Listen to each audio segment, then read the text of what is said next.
കൂടുതൽ വാർത്തകളും വീഡിയോകളും കാണാൻ ഈ ചാനൽ സബ്സ്ക്രൈബ് ചെയ്യുക. കൂടെ ബെൽ ബട്ടൺ അമർത്തുക.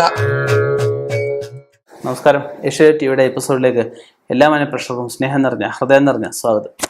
ഇന്നത്തെ നമ്മുടെ വിഷയം, ജീവിച്ചിരിക്കുന്നവർക്ക് അപകടം പറ്റിയതായ സ്വപ്നം കണ്ടാൽ, അല്ലെങ്കിൽ ജീവിച്ചിരിക്കുന്നവർ മരിച്ചതായ സ്വപ്നം കണ്ടു കഴിഞ്ഞാൽ, നമുക്ക് ദൈവാധീനം ഉണ്ടെങ്കിൽ, ഈശ്വരാധീനം ഉണ്ടെങ്കിൽ, ആ ഒരു അവസരങ്ങളിലാണ് നമുക്ക് കൂടുതലായിട്ടും നമുക്ക് നല്ല സ്വപ്നങ്ങളായാലും ചീത്ത സ്വപ്നങ്ങളും ഒക്കെ കാണുന്നത്. ചില ദിവസങ്ങളിൽ, അതായത് പ്രത്യേകിച്ച് ചൊവ്വ, വെള്ളി, ഞായർ ദിവസങ്ങളിൽ കാണുന്ന സ്വപ്നങ്ങൾ വളരെ ഫലവത്തായിട്ട് വരുന്നതായിട്ട് പല അനുഭവത്തിൽ നമുക്ക് മനസ്സിലാക്കാൻ സാധിച്ചിട്ടുണ്ട്.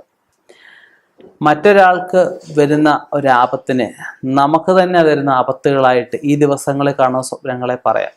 ചൊവ്വ, വെള്ളി, ഞായർ, 1-ാം തീയതി എല്ലാ മാസവൻ്റെ നാളിന് ഒക്കെ കാണുന്ന സ്വപ്നങ്ങളൊക്കെ അവന് മറ്റൊരാൾക്ക് വരുന്ന ദോഷം അത് നമുക്ക് തന്നെ വരാനുള്ള സാധ്യതകളാണ്. അല്ലാത്ത ദിവസങ്ങളിൽ കാണുന്നത് വെറുതെ കാണുന്നതുണ്ടാവാം. ചിലപ്പം ചില സ്വപ്നങ്ങൾ നമുക്ക് അനുഭവത്തിൽ വരാം. ഇന്ന സമയത്ത് ഇന്ന ആർക്ക് വണ്ടി ഇടിക്കുന്ന സ്വപ്നം കണ്ടു കഴിഞ്ഞാൽ ചിലപ്പോൾ ആ സമയത്ത് വണ്ടി ഇടിച്ചിട്ടുണ്ടാവാം.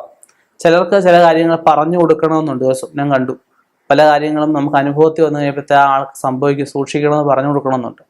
പക്ഷെ പറഞ്ഞു കൊടുക്കാൻ പറ്റത്തില്ല. എന്തുകൊണ്ടാണ്? ആ ആൾക്ക് സംഭവിക്കേണ്ടെന്ന കാര്യങ്ങളാണ്. നമ്മളൊരു നിമിത്തമായിട്ട് അത് മാറ്റാൻ പറ്റിയില്ല എന്ന് വരും. നമ്മളിത് പറഞ്ഞു കൊടുത്തതിൽ അവരിത് കുഞ്ഞുകളിയായിട്ട്, അല്ലെങ്കിൽ നമ്മൾ പറയുന്ന ആ ലാഘവത്തിൽ അവർ എടുക്കത്തില്ല. അതൊക്കെ അവർക്ക് സംഭവിക്കേണ്ട കാര്യങ്ങളായിട്ട് തന്നെയാണ് പറയപ്പെടുന്നത്. അപ്പം നമുക്ക് ഈ ദുസ്വപ്നങ്ങൾ, നമുക്കായാലും മറ്റുള്ളവർക്കായാലും ഒക്കെ ദുസ്വപ്നങ്ങൾ കണ്ടു കഴിഞ്ഞാൽ പറഞ്ഞതുപോലെ തന്നെ ശേഷം പിന്നീട് നമുക്ക് ഉറങ്ങാൻ പാടില്ല. എണീറ്റ് രാവിലെ കുളിച്ച് വിളക്ക് കത്തിച്ച് അത് അനുഭവത്തിൽ വരരുതെന്ന് പ്രാർത്ഥിക്കുക. നമുക്കായാലും മറ്റുള്ളവർക്കൊന്നും വരരുത്. അതുപോലെ അടുത്തുള്ള ക്ഷേത്രങ്ങളിലൊക്കെ പോയി എന്തെങ്കിലും യഥാശക്തി വഴിപാടുകളും കൊടുത്ത് നമസ്കരിച്ച് ഈ ദോഷങ്ങൾ അനുകൂലത്തിൽ വരരുതെന്ന് പ്രാർത്ഥിക്കുക. ആർക്കായാലും ഒരു വിഷമം, ഒരു അപകടം എന്നൊക്കെ പറഞ്ഞാൽ വളരെ ഒരു ദുർഘടം പിടിച്ച അവസ്ഥയിലേ ഉണ്ടാകത്തുള്ളൂ. ആർക്കുണ്ടായാലും അതൊരു വിഷമം തന്നെ അല്ലേ? ആർക്കും അത് ഉണ്ടാവാതിരിക്കട്ടെ. ഇനിയും ഇതുപോലെയുള്ള വ്യത്യസ്തമായ വിഷയങ്ങളുമായി കണ്ടുമുട്ടാം. നിർത്തുന്നു. നന്ദി, നമസ്കാരം.